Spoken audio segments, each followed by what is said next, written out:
시청자 여러분 안녕하십니까? 센 경제 매거진의 곽동수입니다. 올 한 해 금융시장은 2008년 발생한 글로벌 금융위기의 어두운 터널을 빠져나오는 과정의 연속이었습니다. 경제 부흥을 위해 경기 회복을 위해 정부는 굵직굵직한 정책들을 내놨고 불안한 시장을 반영하는 크고 작은 사건들이 한 해를 장식했습니다. 시시각각으로 변했던 금융시장, 올 한 해 어떤 일이 있었는지 차근히 짚어보고요. 내년 전망과 함께 2010년 금융재테크는 어떻게 풀어갈지도 짚어보도록 하겠습니다. 더 빠르고 실속 있는 더 센 뉴스 시작합니다.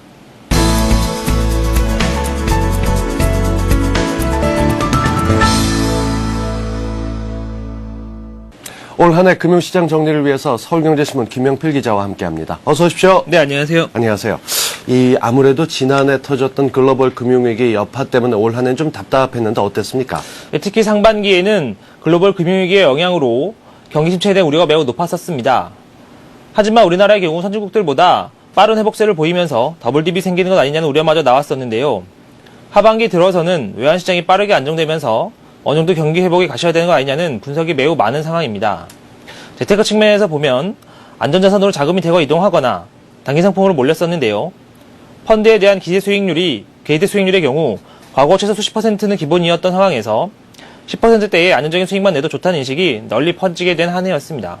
2007년 펀드 열풍이 불어서 본인의 투자 성향과는 관계없이 주위의 분위기에 의해서 굉장히 위험한 상품 그리고 수익률이 높은 상품에 투자를 많이 하였으나 2008년 미국 서브프라임 사태 이후 금융위기에 따라 굉장히 큰 폭의 손실을 보았고 거기에 따라 후회를 많이 하시고 이제는 그런 상품은 본인의 성향과는 맞지 않는다고 생각을 하셔서 본인의 성향에 맞는 상품을 찾는 해가 아니었나 생각을 합니다. 명실공히 주식시장 양과 질이 전부 다 선진국으로 가는 그런 길목에 있다고 볼 수 있고요.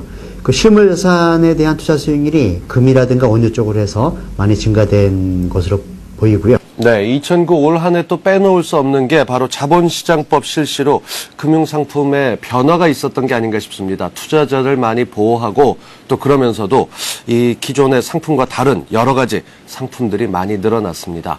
이미 상품에 가입했던 분들은 이걸 언제 환매해야 되는지 답답했던 한 해라고도 볼 수 있을 텐데요. 2009년 시장에서 금융투자 움직임 어땠는지 좀 정리를 해보죠. 네, 앞서 말씀드렸듯 지난해 연말에 이어 올해도 은행의 정기예금에 고객들이 많이 몰렸었는데요. 특히 펀드로 손실을 많이 본 거액 자산가들이 앞다퉈 정기예금으로 갈아탔습니다. 네. 또 적립식 펀드의 대항마로 정기적금을 선택한 이들도 많았었는데요. 금융위기로 펀드가 반토막 나면서 결혼을 미뤄야 하는 사람들이 나오는 등 단기 목적 자금은 펀드가 아닌 적금으로 모아야 한다는 인식도 널리 퍼지게 됐습니다. 또 다른 하나는 단기 상품에 많은 돈이 몰렸다는 점인데요. 지난 4월 MLF 설정액이 120조 원에 달하는 등 사상 최고치를 기록하기도 했습니다.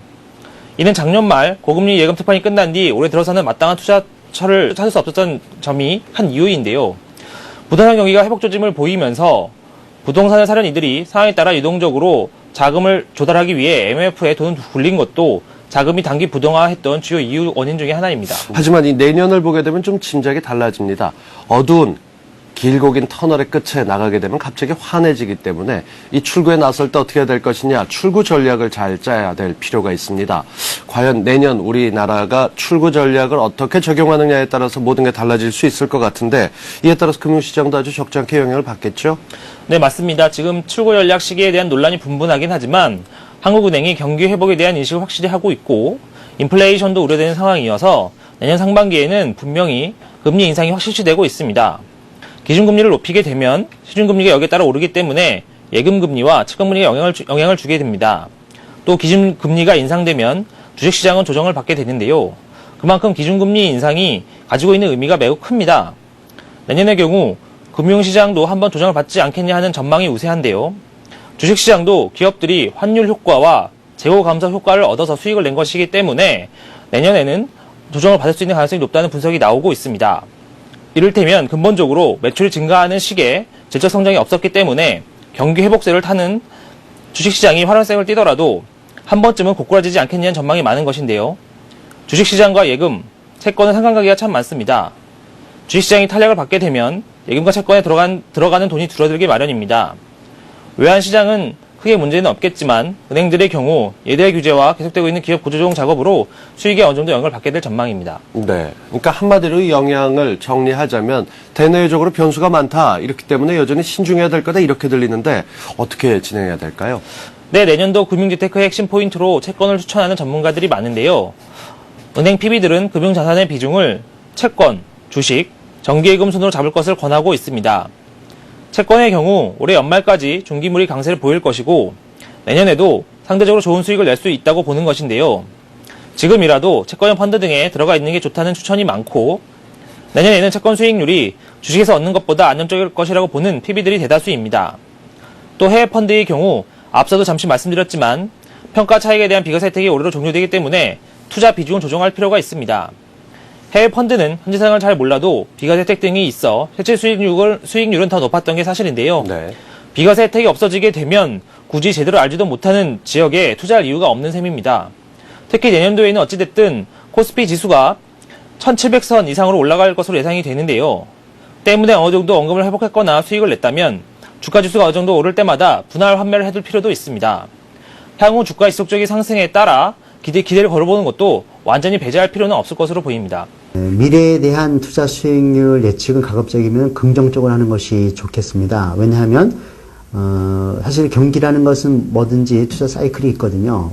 뭐 오름이 있으면 내림이 있고 하기 때문에 그 사이클을 믿는다면 언젠가는 올라갈 거기 때문에 일희일비하지 않고 가급적이면 상승하는 쪽에 무게를 두시고 포트폴리오 가져가시면 나중에 다 같이 수익률 파티를 열 때 본인만 빠지는 소외되는 것을 예방할 수 있고요. 미국 시장에서의 상업용 부동산, 신용카드 대금, 자동차 할부금 연체 증가에 따른 제2의 금융위기 가능성과 중국 시장에서의 2009년도 대폭적인 대출 증가에 따라 부동산 및 주식시장에 대한 버블 논란이 있어 2010년도에는 재테크 전략 수립 시 보다 안정적인, 그래서 특히 본인의 투자 성향보다는 한 단계 낮춰서 투자를 하시기를 권유해드리겠습니다.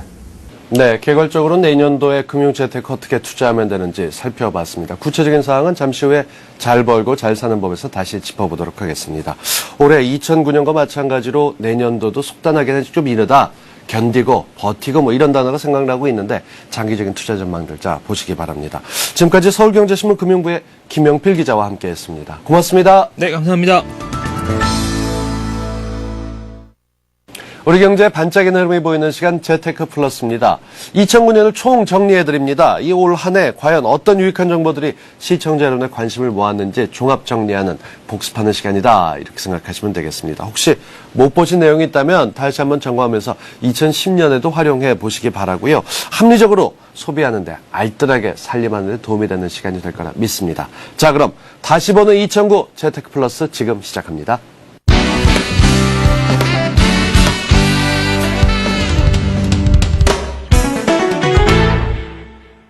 다양하고 실속 있는 정보로 경제 길잡이 역할이 되어줬던 코너 재테크 플러스. 올 한 해에는 과연 어떤 이슈들로 시청자들의 관심을 모았는지 궁금하다. 다시 보는 2009년 재테크 플러스 지금부터 시작합니다.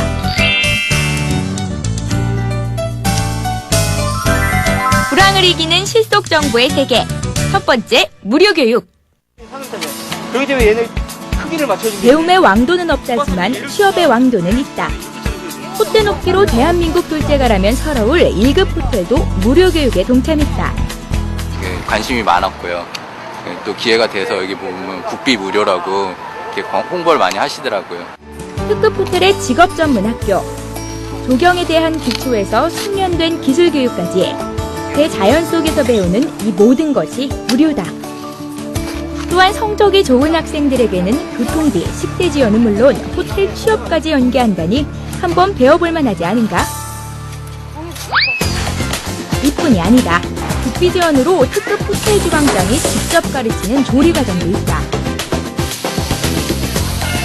노련하고 현란한 칼솜씨에 감탄사 절로 나오고, 비록 스승의 그림자는 밟지 못해도 스승의 멋진 작품은 카메라로 콕콕 눌러 담아 두고두고 가슴 깊이 새겨주리라. 바늘구멍보다 좁다는 취업 문뚫기. 그런데 그 노하우를 제대로 가르쳐주는 곳이 있다고 해서 찾아가 봤다. 바로 가구 디자인 무료 교육. 가구 제작에 관한 기술을 기초부터 제대로 배울 수 있는 곳이다. 서울시에서 2년 수업료는 물론 실습료, 기숙사까지 지원한다. 또한 수료 후에는 취업 알선 및 창업 자금도 지원해 요즘같이 어려운 취업난에 실속 만점. 2년 동안 가구 제작 기술을 완벽하게 익히지만 내 주머니에서 돈 나갈 걱정은 없다. 두 번째 실속 정보, 셀프. 이곳은 서울의 한 사진관. 사진을 찍고 있는 가족. 다양한 포즈로 사진을 찍어보는데 뭔가 어색해 보인다. 여기서 조금 이렇게 너무 타이트한 감이 있으니까 약간만 주물해서 위아래 좀 네, 저는 전문사진은 아니고요. 애기 아빠고요.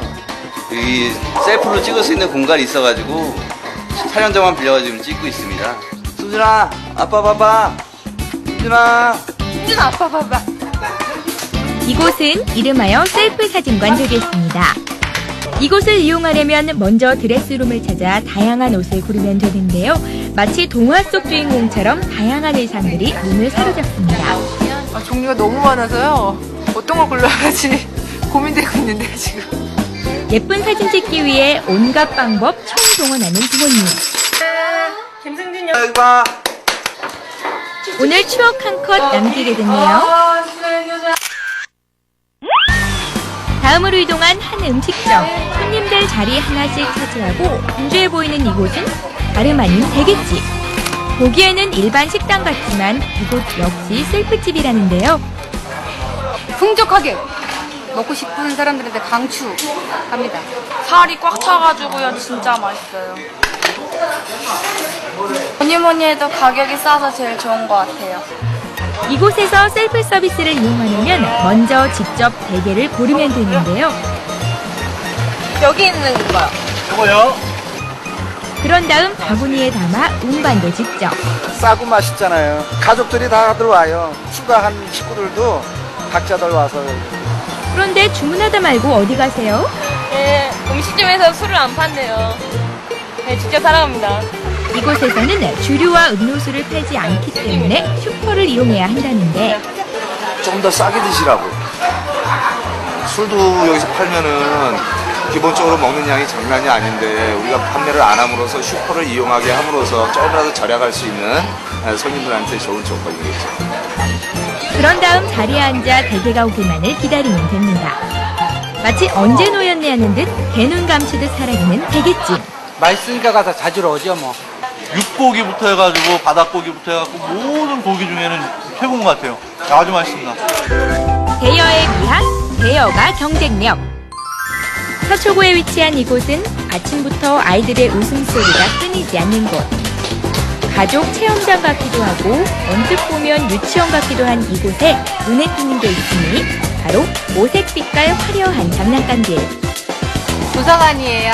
장난감 도서관이요. 마치 도서관의 책처럼 가지런하게 정리된 장난감들. 구경은 물론 대여 서비스까지 가능하다. 강윤호야. 다음 주 목요일까지 가져다 주시면 되세요. 한 번에 2주 정도 대여가 가능하고 반납하자마자 다른 걸로 교체할 수 있어 비싼 돈 주고 장난감을 살 필요가 없는 셈. 회비가 연간 10,000원인데 거의 무료라고 생각 들 정도로 너무 저렴하거든요. 그리고 일단은 아이들이 너무 좋아해요. 이런 장난감 도서관은 1963년 스웨덴을 시작으로 전 세계 60여 개국에서 그 형태를 이어가고 있고 우리나라에서도 서울시 15개 구에서도 운영, 제주도까지 확산될 예정이란다. 네, 저희가 총 회원수가 1,600명 정도 되시고요. 네, 오시는 분들은 하루에 한 200명 정도가 오셔서 아이들과 자유롭게 놀이하고 가신다고 보시면 됩니다. 웬만한 왕구점보다 규모 면에서도 월등, 그 종류만도 2,000여 가지인데 신체, 역할, 언어 등 학습 영역에 따라 또 연령에 따라 세분화돼 있어 저렴함은 물론 맞춤 교육에 따라 취사 선택할 수 있는 장점도 있다. 마케팅도 전략이다. 첫 번째, 펀 마케팅. 서울 중심가에 위치한 한 음식점. 안으로 들어가 보니 보기엔 평범하기 그지없는 닭갈비집인데 하지만 그 입구에 들어서자마자 때를 기다린 듯 소인형이 손님들을 반기고 좌석에 앉자마자 손님들 앞으로 등장하는 게 있습니다. 놀이공원에서나 봤은 듯한 모습들. 신데렐라부터 다양한 캐릭터들이 이곳에 있는 이유는? 어떻게 하면 좀 손님들이 맛있게 드시면서 또 즐겁게 드시는 방법이 없을까. 그래서 눈에 보이는 게 좀 좋겠다 싶어서 재미있는 의상, 캐릭터 의상을 입게 됐어요. 감사합니다. 영화 속에서나 나올 법한 캐릭터들, 귀하신 몸 직접 서빙까지 나서주시니 손님들도 영광 그 자체. 이 중에서 마음에 드는 캐릭터를 고르면 고객 감동 서비스가 시작되는데 아, 신데렐라 언니. 신데렐라 언니. 네. 맥주 2병이요. 맥주 2병이요? 네, 알겠습니다. 아, 여기 오신 신데렐라 언니가 제일. 저희 퇴근하고 우리 저녁 먹으러 왔는데, 아, 이렇게 또 분위기가 이렇게 좋고 하니까, 20대로 돌아간 느낌이 듭니다. 아주 좋습니다, 아주. 여기서 끝이 아니다. 닭갈비집의 활용 점점. 이곳만의 특별 이벤트가 준비되어 있으니 마술쇼가 바로 그것. 닭갈비를 먹고 나면 손님들에게 마술까지 직접 선보이니 그 감탄사 끊이질 않는데 기대하지도 않는데 재밌는 이벤트하고 이런 서비스 주니까 정말 너무 좋네요. 거기에 링 2개가 하나로 연결되는 링 마술에서부터 순식간에 사라지는 동전 마술까지 먹는 재미에 눈과 귀까지 온몸으로 감동하니 이 어찌 기쁘지 않을 수 있을까? 이 식당에서는 식사만 하는 줄 알았는데 이렇게 재미있는 마술도 볼 수 있어서 재밌는 것 같아요. 고객 모시기 절대 강자, 찾아가는 마케팅. 이번엔 이동하는 차 안에서 주인공을 직접 만났으니 그런데 어디 가시는 거예요? 예, 지금 찾아가는 음악회 하러 가는데요. 따라와 보시면 압니다. 1시간여를 달려 좁은 골목을 따라 그들이 찾아간 곳. 예, 이제 막 그 공연 장소에 도착해서요. 이제 악기 내리고 준비하려고 하고 있습니다. 목적지에 도착하자마자 귀한 악기들 하나씩 척척 내리고 공연장으로 입성. 그런데 그곳은 공연장이 아닌 한 복지재단.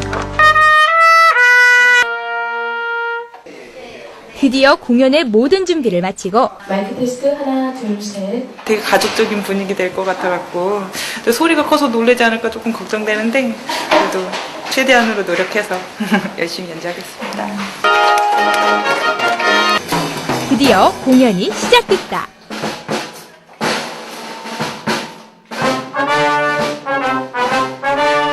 평소 어렵게 느꼈던 클래식. 직접 공연을 본 순간 친숙하게 다가오는데 서울에 위치한 한 유치원. 유치원 꼬마들 아침부터 삼삼오오 나와 무언가를 기다리는 모양인데 동물 만나려고요. 하지만 눈 씻고 찾아봐도 동물들은 보이지 않고 혹시 잘못 찾아온 건 아닌지. 그때 아이들 앞으로 등장하는 것이 있으니 설마 이 안에 동물이? 네, 동물이 들어있습니다. 찾아가는 저희 동물원이거든요. 한 40에서 50종의 동물들이 꽉 들어있습니다. 아무리 그래도 그 많은 동물이 이 안에?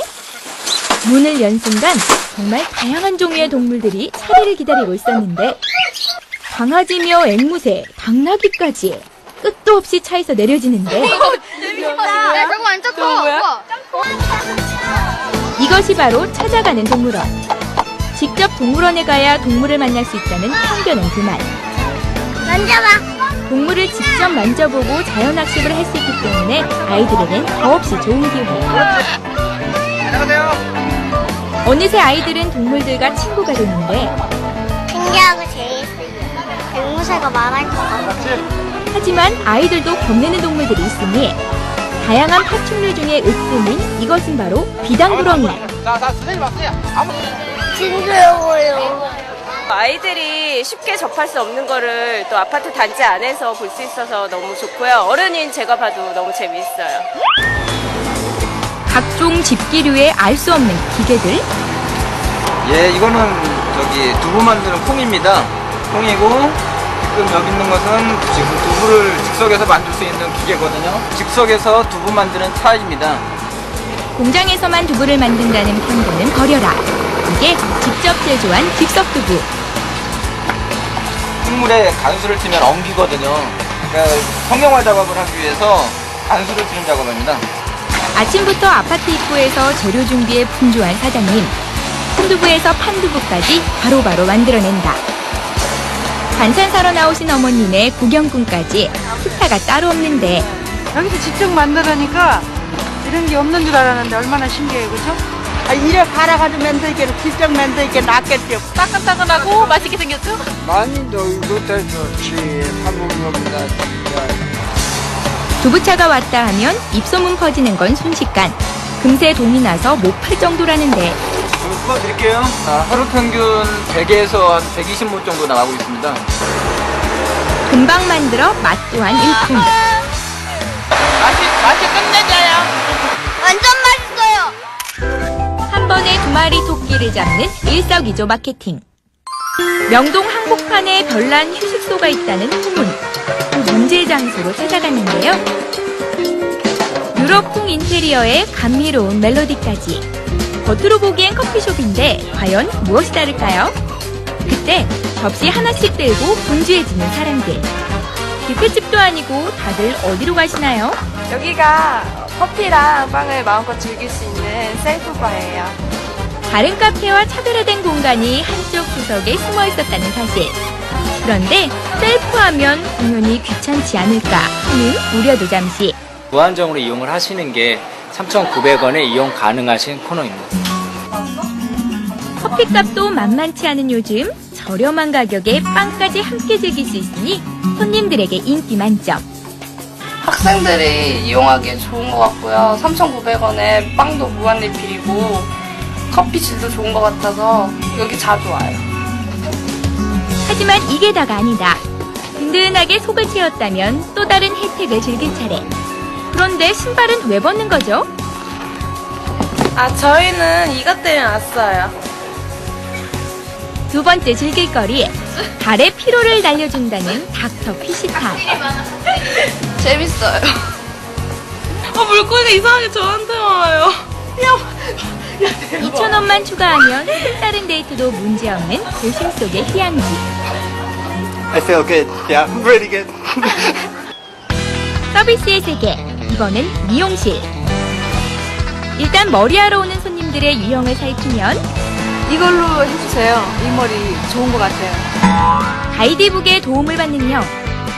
요새 유행하는 물결 펌 그거를 해주세요. 이 스타일대로 해주시면 안 될까요? 직접 골라온 스타일을 고집하는 형. 있겠지만 이곳을 찾는 손님 유형은 오로지 딱 한 가지. 오자마자 사뭇 진지한 표정. 회의라도 열린 듯한데. 여기 4주를 가지고 헤어스타일도 결정하고요. 4주 팔자 가지고 머리 스타일, 패션 스타일을 결정해 주는 거죠. 조언을 해주는 거죠. 역학을 공부한 원장님 덕분에 머리 손질에 앞서 인생 상담을 먼저 하는 손님들. 4주에 맞는 헤어스타일이 따로 있다고 하니 어때요? 만족하세요? 저는 좋게 나왔다고 생각을 해요. 머리 했으니까 비장의 무기를 한번 보여줄게. 기대해. 원장님만의 비장의 무기. 과연 그것은 기타? 손님들 지루하니까 그 지루함을 달래주려고 내가 노래도 합니다. 여기서. 오늘의 공연, 내 맘대로 공연을 시작하겠습니다.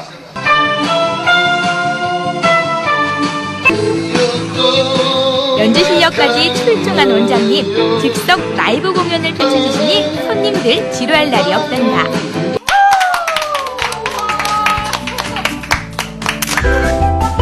또 하나의 이슈, 황골탈퇴한 명소들.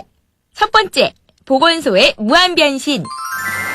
최근엔 치료비 부담이 큰 치아 관리까지 보건소에서 받을 수 있다.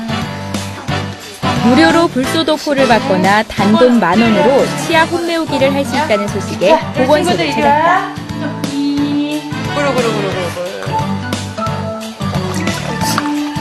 그게 불소도포는 치아에 보호막을 씌우는 것인데 영구치가 날 때부터 충치를 막기 위해 무료로 시술을 하고 있다. 시중 치과의 불소도포 비용은 5만원에서 10만원선. 하지만 보건소는 무료라 엄마들에게 인기다. 내년부터는 예비 신부나 임산부도 무료 스케일링과 구강 관리를 받을 수 있다는데 치과는 거의 웬만한 보건소에서는 다 갖춰져 있고 70세 이상 저소득층은 120만원 상당의 틀니를 무료로 지원받을 수 있다. 아동과 노인 외에 일반인들이 이용할 수 있는 프로그램도 다양하다. 간기능, 당뇨, 고혈압, 빈혈 등을 검사하는 기초 건강검진 비용이 7,880원, 최소 2, 3만 원이 드는 병원에 비해 60% 정도 저렴하게 받을 수 있다. 골다공증 예방에 필수인 골밀도 검사 역시 4,000원이면 받을 수 있다. 일반 병원의 30%에 해당하는 수준이다. 보건소에 이어 도서관도 달라졌다. 널찍한 공연장 옆에 자리한 경기도의 아람누리 도서관. 중앙이 시원하게 뚫린 인테리어가 눈길을 끄는데 자연 채광이 유난히 밝은 실내 역시 딱딱한 도서관이 아닌 안락한 카페를 연상시킨다. 예, 공연장 있어서 공연 보러 올 때 좀 일찍 와서 도서관 와서 책 보다가 가곤 해요. 지난 2007년 개관 이후 꾸준한 호응을 얻고 있는 아람누리 도서관. 지하 1층부터 지상 3층까지 이뤄진 도서관에는 각 층마다 구비된 책의 성격도 분명하다. 지하 1층엔 6천여 권의 영어와 일어 원서가 분류돼 있고 1층에서는 약 3만 2천여 권의 도서와 각종 정기 간행물을 손쉽게 찾아볼 수 있다. 2층은 4만여 권의 도서가 있는 종합자료실, 3층에는 DVD 관람과 노트북 등을 이용할 수 있는 디지털 자료실이 자리해 있다. 전문 서적들부터 고서까지 세상의 거의 모든 책을 한 곳에서 읽을 수 있는 아람누리 도서관. 때문에 일반 시민은 물론 전문가와 대학생까지 도서관을 즐겨 찾는다. 하지만 이곳에도 없는 것이 있다. 그건 바로 공부를 할 수 있는 열람실. 고양시 아람누리 도서관은 도서관 본연의 기능을 다하고자 열람실 없는 도서관으로 개관하였고요. 다양한 책과 책을 읽을 수 있는 많은 공간이 있고 복합 문화 공간으로 거듭나고자 개관하였습니다. 진정한 독서를 즐길 수 있는 도서관. 시민들은 더 가깝게 책을 접할 수 있게 됐다. 편의점의 변신은 무죄. 어느 날 테이크아웃 커피의 붐과 더불어 입맛 역시 까다로워진 현대인들. 그래서 고객들의 고급스러운 입맛을 만족시키기 위해 태어난 곳, 다름 아닌 카페형 편의점 되겠습니다. 라떼 한 잔이랑요, 아메리카노 2잔 주세요. 라떼는 따뜻한 거로 주시고 아메리카노는 아이스로 2잔 주세요. 마치 카페에 온 것처럼 고급스러운 인테리어가 눈길을 끄는 야외 테라스까지. 편의점 커피라고 저렴한 재료를 넣느냐? 아닙니다. 품질 좋은 원두커피만을 고집하는 게 이곳만의 철칙이라는군요. 커피 같은 경우는요, 그 원두가 저희 그 상온 물류센터를 통해서 일주일에 3번이 들어오고 있기 때문에 필요한 양만큼만 그때그때 발주를 해서 관리를 하고 있습니다. 점심시간을 이용해 커피와 함께 여유를 나누는 시간. 그렇다면 커피 가격은? 보통 커피 전문점 가면 다 4,000원씩 넘는데 거의 반 가격에 맛도 되게 괜찮거든요. 그래서 자주 오는 편이에요. 편리함에 아이디어가 돋보이는 편의점. 김포공항에도 있습니다. 물건을 사기 위해 안으로 들어온 손님. 그런데 점원은 어디 있는 거죠? 여기 사람이 없나 봐요. 그러니까 뭐야? 비록 2평 남짓도 안 되는 크기지만 없는 게 없는 무인 편의점. 깔끔한 서비스에 스피드는 기본. 신선도까지 유지할 수 있어 편리하게 이용되고 있다는데. 이렇게 참 또 번호 눌러서 결정 눌러갖고 물건이 착착 나와서 원하는 뭘 갖고 가는 재미가 이 IT 시대의 큰 혜택을 보는 것 같아서 재밌죠. 분야별 특징별로 살펴본 2009 경제 트렌드. 온 국민이 웃으며 가계부를 쓸 수 있는 그날까지 재테크 플러스의 정보는 앞으로도 쭉 계속됩니다.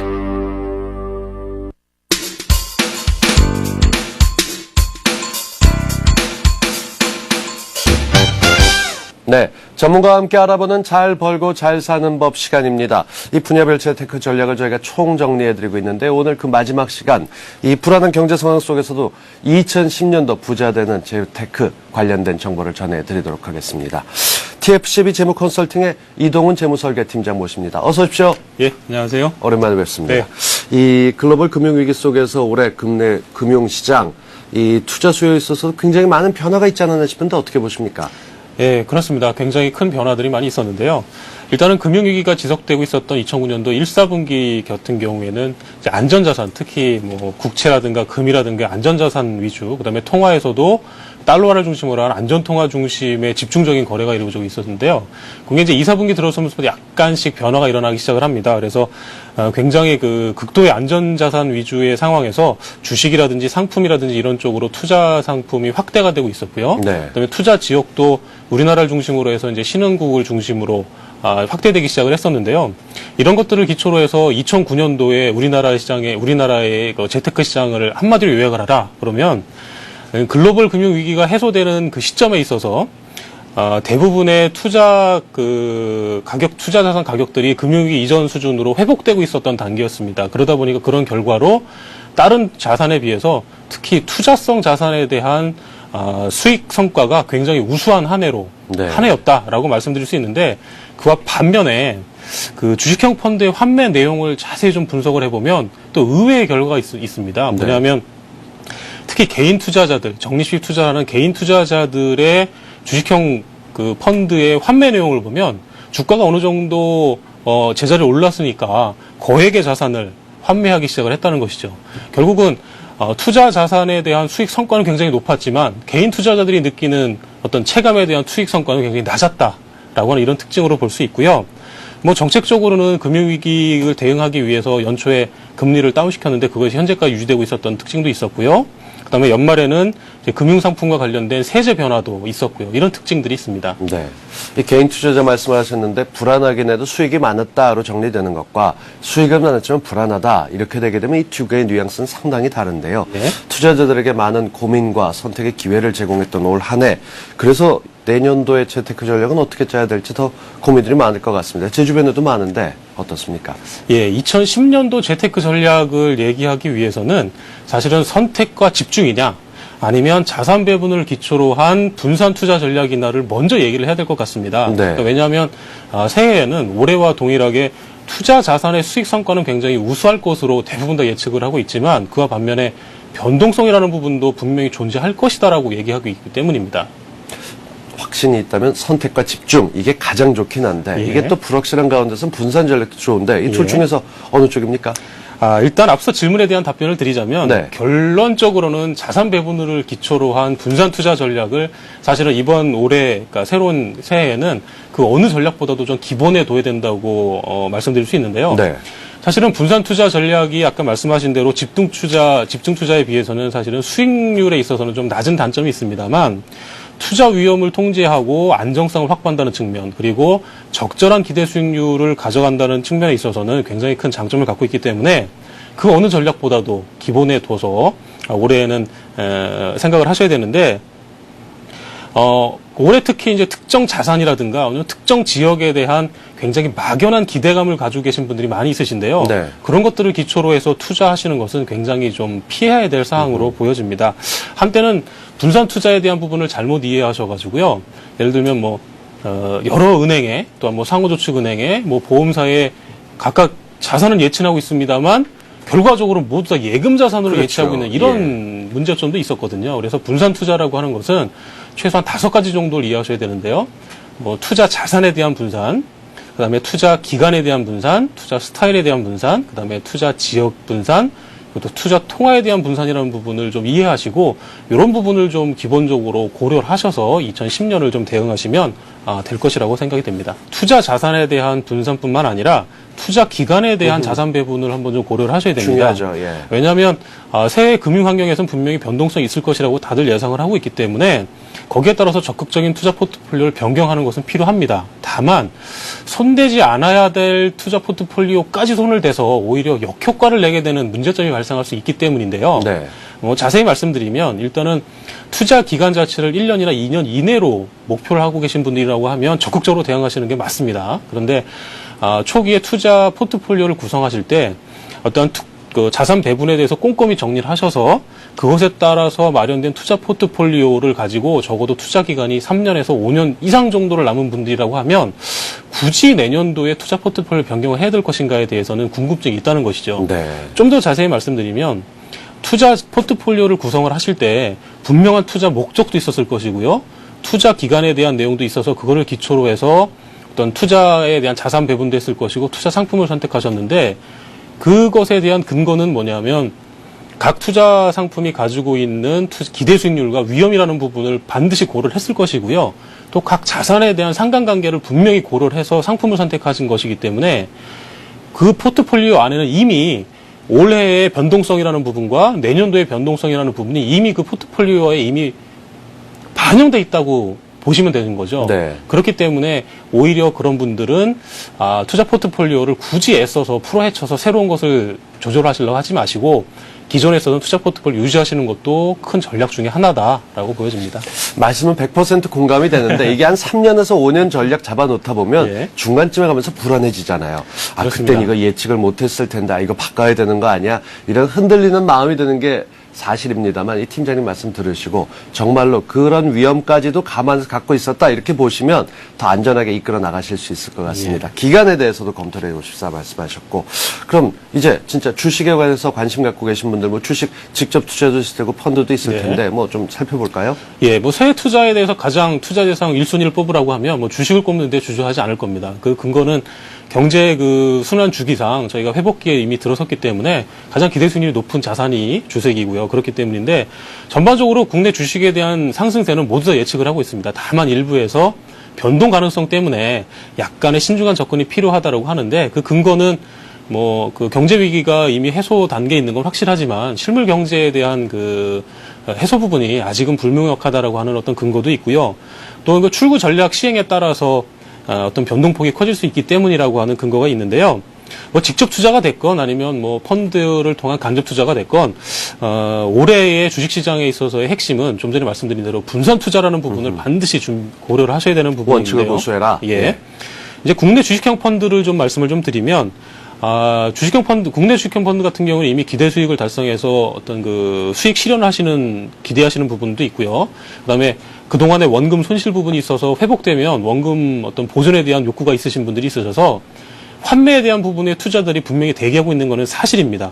거기에다가 어떤 그 환율 영향 때문에 기업 실적이 악화된다고 하는 부담감도 없지 않아 있긴 있습니다만, 경제 회복에 대한 증시 회복에 대한 기대감이 훨씬 더 크고요. 네. 우리나라 주식시장이 아직도 저평가되어 있는 건 확실합니다. 거기다가 저금리 그 영향도 있고요. 이런 부분들에다가 개인 투자자분들이 가지고 계신 어떤 학습 효과인데요. 장기 투자에 대한 학습 효과가 있기 때문에 오히려 이런 부분은 굉장히 플러스적인 요인으로 작용할 가능성이 크기 때문에 올해 주식시장에 대한 접근 포인트는 어떤 투자 수익에 집중하기보다는 약간의 분산을 통해서 안정성을 위주로 좀 조정을 하시면 될 것 같고요. 네.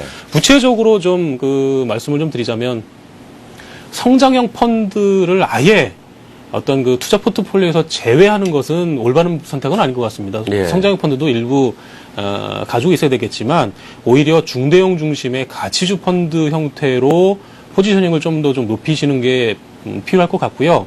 그것도 아니라면 뭐 시장을 종합주가 지수를 따라가는 인덱스 펀드라든가 이런 것들을 선택하시면 되고 그 중에서도 가능하다라고 하면 3년 평균 정도의 수익 가능성을 검증받을 수 있는 성과 상위 펀드를 선택하시는 게 국내 주식형 펀드의 방향이라고 보여집니다. 국내는 그렇게 하면 될 것 같고 해외 주식형 펀드 같은 경우는 전략이 또 좀 달라져야 되지 않겠습니까? 그렇습니다. 해외 펀드 같은 경우에는 사실 이제 비과세 종료라고 하는 세금 그 제도에 대한 변경도 있었고요. 그다음에 손실 만회에 대한 환매 자금이 대기하고 있어서 올해 1, 4분기에는 아마 환매가 굉장히 클 것으로 예상을 하고 있습니다만 그렇더라도 세계 경제 회복세를 좀 기준에 놓으시고 해외 펀드를 제외하시는 것은 바람직하지 않다라고 보여집니다.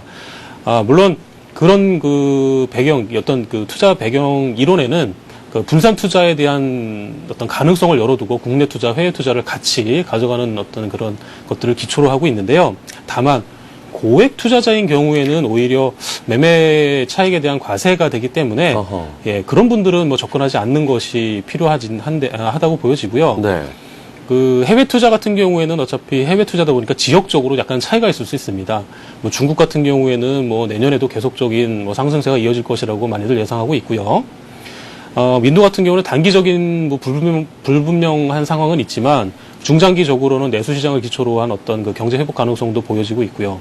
러시아가 뭐 이제 일반 브릭스 그 국가들 중에서는 상대적으로 경제 회복력이 좀 낮을 것 같다라고 하는 예상도 있지만 반대로 경기 회복 시기에 있어서의 원자재라고 하는 어떤 그런 가능성, 원자재 가격에 대한 상승에 대한 가능성이 있기 때문에 투자 메리트도 있어 보이고요. 또 남미의 브라질 같은 경우에는 뭐 경기 회복이라는 부분과 뭐 이제 국제적인 그 국제 스포츠 경기에 대한 개최 가능성 때문에 이런 투자 가능성에 대한 부분을 열어두시면 되는데 결과적으로 해외 펀드는 각 나라의 경제 회복에 대한 가능성 부분하고 어떤 자원 부국을 중심으로 해서 포트폴리오를 구성하시면 되는데 조금 더 제가 자세히 좀 조언을 드리자면 한 특정 국가를 선택해서 운영하시는 것보다는 지역을 선택해서 운영하시는 게 아무래도 올해 2010년도에 안정성을 좀 확보한다는 측면에 있어 접근이 될 것 같습니다. 네, 뭐 친디아, 브릭스, 이젠 이름도 바꿔야 된다 이런 얘기들 나오고 있지만 원자재를 많이 쓰거나 자원 부국이거나 이런 얘기하면서 자연스럽게 이야기가 원자재 쪽으로 가는 것 같습니다. 이 원자재 펀드는 어떻습니까? 예, 원자재 펀드 같은 경우에는 단기적으로는 아직도 재고 수준이 굉장히 많이 남아 있고요. 그러니까 수요 정체가 있어서 굉장히 변동성은 큰 것으로 알려지고 있습니다만 사실은 중장기적으로는 굉장히 투자 매력도가 높은 부분 중에 하나입니다. 그건 확실한데요. 사실은 원자재가 가지고 있는 특징상 경기 회복에 대한 기대감이라든가 달러 약세라든가 인플레이션 우려 등의 원인을 좀 잘 따져보셔야 되고 특히 원자재 가격은 경기 움직임에 선행한다고 하는 특징이 있기 때문에 오히려 지금 이런 시기가 어떤 원자재 펀드를 투자할 수 있는 어떤 적절한 시기가 아닌가 보여지고요. 다만 원자재 펀드를 투자하실 때도 마찬가지로 특정 원자재 하나만 투자 대상으로 하고 있는 투자 자산으로 하고 있는 펀드보다는 여러 가지 원자재가 혼용되어 있는 투자 펀드를 선택하시는 게 좀 맞다 보여집니다. 뭐 말씀드린 김에 금과 관련돼서 한번 또 말씀을 좀 드려보면 많이들 궁금해하시죠. 그렇죠. 달러의 대체 투자 자산이고 요즘 수요가 급증돼서 금에 대한 투자에 대한 포지셔닝이 늘려야 된다라고 하면서 어떤 논란이 굉장히 가중되고는 있습니다만, 저 개인적인 소견으로는 사실은 금 투자에 대한 부분에 있어서는 좀 더 신중한 자세가 필요하지 않은 시기인가 보여지고요. 굳이 어떤 금에 대해서 투자를 하신다고 하시면, 핵심 투자 포트폴리오라기보다는 어떤 주변 포트폴리오 또는 대안 투자 정도로 소액 정도로 운영하시는 게 좀 맞아진다고 보여집니다. 네. 그렇습니다. 이게 어떤 식으로든 관심을 갖고 있는 건 누군가 수익을 크게 올렸기 때문이다 하는데 막상 그걸 보고 쫓아가게 되면 그런 성과 대신 손실을 보는 경우가 많다는 거 투자자분들 잘 알고 계실 겁니다. 혼용 투자, 대안 투자 개념으로 알아두셨으면 좋겠습니다. 자, 이 새해에는 뭐 여러 가지 얘기들도 있지만 무엇보다 펀드 관련돼서 제도의 변화 때문에 해외 펀드는 직접적인 영향을 받을 것이고 국내도 또 영향이 좀 있을 것 같습니다. 정리를 좀 해보죠. 예. 세제상의 변화 때문에 펀드 시장에 영향은 반드시 있게 돼 있습니다. 내용을 보면 여러 가지 내용이 있습니다만 사실은 핵심적인 내용은 해외 펀드에 대한 비과세 폐지라는 부분하고요. 그다음에 국내 주식형 펀드를 매도 시 0.3%의 거래세를 부과한다는 부분으로 집약할 수 있는데요. 사실 이런 부분의 영향을 가장 적게 할 수 있는 방법은 펀드 선택에 있어서 매매 어떤 회전율이 상대적으로 좀 낮은 가치주 펀드를 선택하시는 것이 오히려 2010년도에는 어떤 투자의 어떤 방향성 설정을 하는데 좀 주요하지 않을까라고 보여집니다. 네, 성장하는 데만 쫓아가서 수익을 쫓기보단 가치를 좀 더 봐야 되는 그런 쪽으로 말씀해 주셨습니다. 주식 관련된 내용을 짚어봤습니다. 좀 전에 저희가 김영필 기자와 이야기를 나눌 때 채권 얘기가 제법 많이 나왔었는데 팀장님 보시기에 이 채권 투자 전략은 어떻게 짜면 좋겠습니까? 예, 주식 다음으로 꼽을 수 있는 게 사실은 채권입니다. 내년에 채권 투자에 대한 가능성도 굉장히 좋은 시장이 기대가 되고 있는데요. 2009년도에 기준금리가 사상 최저치인 2%대로 계속 유지가 되고 있었습니다. 근데 그럼에도 불구하고 국채 수익률은 상승세를 지속하고 있었고요. 회사채 수익률은 약간 떨어졌습니다만 발행 규모는 예년 수준보다 분명히 월등히 큰 시장이었기 때문에 새해 채권 시장에 있어서를 예상한다고 하면 가장 핵심적인 부분은 이제 출구 전략 시행에 대한 영향입니다. 그러니까 그런 것에 따라서 단기 채권에 대한 수익률도 굉장히 높아질 것으로 예견되고 있기 때문에 개인 투자자 같은 경우에는 오히려 안전한 국채라든가 국채를 이렇게 투자하시는 것을 좀 고려하실 수 있고요. 회사채를 선택하신다라고 하면 후순위채라든가 후순위 채권 또는 아니면 트리플 B 등급 정도의 이런 정도의 회사채를 선택하시는 것이 좀 맞을 것 같고요. 네. 또한 이런 전통적인 어떤 회사 채권 투자 외에도 2009년도에 굉장히 많이 발행됐었던 신주 인수권부 사채 중에서 신주 인수권부 중에 분리된 채권이 있습니다. 그 채권을 거래하시는 것도 투자 메리트가 있어 보이는데요. 그 이유는 일단은 이 분리채권이 증권거래소를 통해서 이미 거래가 되고 있고요. 또한 조기 상환 청구권이 붙어 있기 때문에 1년 정도 거래 유지를 하시면서 약 7% 정도의 기대 수익률도 가능하다는 것이죠. 이런 메리트 때문에 2010년도에는 채권에 대한 투자 포지션도 일정 수준 유지하시는 것이 필요하다 보여집니다. 네, 단기에 고금리에 믿을만하다 이렇게 되면 당연히 채권에도 갈 수밖에 없을 겁니다. 이 누구나 수익을 생각하면서 안정성을 동시에 쫓고 싶은데 올 한 해는 예금에 관한 한 정말 이 세금 내고 여러 가지 떼고 거기다 물가 상승률 감안하다 보면 이게 사실 0% 수익 아니냐 이렇게 얘기를 하기도 합니다. 내년에는 좀 달라질 것 같다. 출구 전략 때문에 이런 얘기들 하던데요. 그렇습니다. 직접적인 채권 투자 외에 현금성 자산에 대한 투자 포트폴리오도 유지가 가능한데요. 가장 쉽게 접근할 수 있는 방법이 예금 적금이 대표적인 상품입니다. 물론 투자 수익성보다는 안정성이라든가 어떤 그 황금성에 좀 비중을 둔 전략인데요. 기왕의 안정성과 황금성에 비중을 둔 전략이라고 하면 고금리를 선택하는 것이 가장 상식적인 수준이겠죠. 최근에는 사실은 저축은행 금리가 굉장히 높아지면서 1년 만기 접근 금리가 6% 중후반대까지 이미 올라 있는 상태고요. 이런 정도라고 하면 사실은 안전자산 위주를 유지하면서 운영할 수 있는 상대적인 우위가 있다고 보여집니다. 물론 새해 금리 인상에 대한 가능성도 분명히 예견되고 있습니다만 지배적으로는 그 폭 수준 자체가 크지 않을 것이라는 쪽에 무게를 두고 있습니다. 그래서 예금 상품 같은 경우에는 초단기보다는 6개월에서 1년 정도 이내에 중장기 운용을 좀 염두에 두고 운용하시면 되고요. 가능하면 특판 예금이라든가 아니면 저축 은행 상품을 이용하시면 될 것 같은데 다만 장기 예치하기가 좀 부담스러우신 분들이 있으실 거예요. 네. 왜냐하면 단기적인 자금 소유가 있으신 분들도 계시고 그렇기 때문에 그런 분들은 회전식 예금이라는 상품을 한번 좀 주목해 볼 필요가 있으신데요.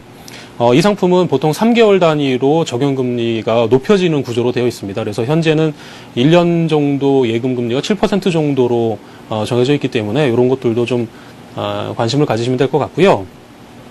초단기 자산 운영하기 위해서는 역시 CMA입니다.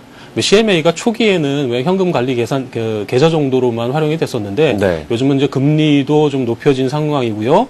각종 금융 서비스가 부과되어 있기 때문에 초단기 자산 운영에 있어서는 CMA를 활용하시는 게 2010년도에도 유효한 전략으로 보여집니다. 자, 방향을 제대로 잡으셔야겠습니다. 그리고 시기 제대로 이미 감안해서 쭉 가면 되는 건지 올해쯤 바꿔야 되는 건지 검토하셔서 현실적으로 손해 안 보고 기왕이면 수익률 높은 그런 금융 전략 짜시기 바랍니다.